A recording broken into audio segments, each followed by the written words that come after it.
evaluate the sum. And it looks like it's an infinite sum thanks to all these dots. What have we got? 5 plus 10 thirds plus 29ths plus 40 27ths. Looks like the denominators are powers of 3. It looks like we're doubling on top. Oh, we've got a general form here. So we're adding up a sequence, and the nth term in our sequence, or at least the general term of our sequence, is 2 to the n times 5 over 3 to the n. Okay. So we are adding up, or we might say we are summing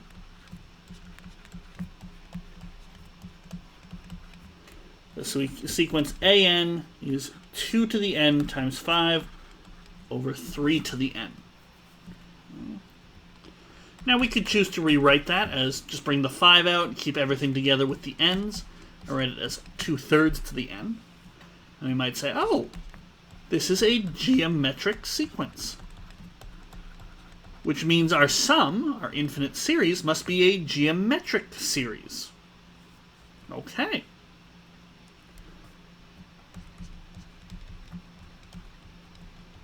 So this sum must be geometric. And if we are adding up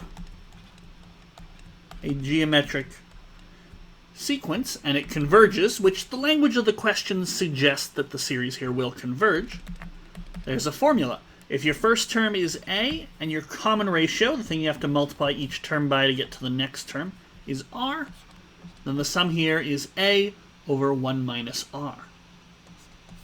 Okay. So it is geometric, and we could rely on this form here, okay?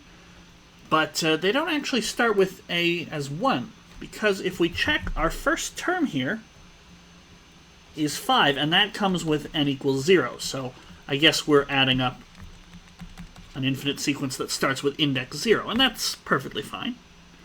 But our first term here is 5, and then to get to the next term, we multiply by 2/3.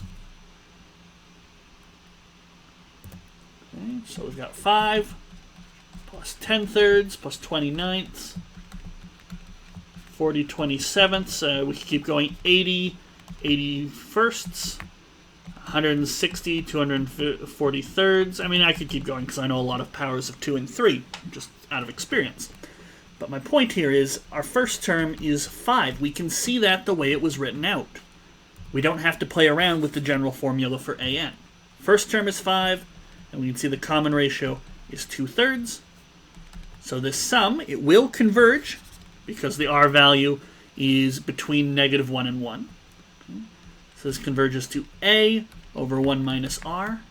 So that's 5 over 1 minus 2/3. So that's 5 over 1/3, or 15. Okay.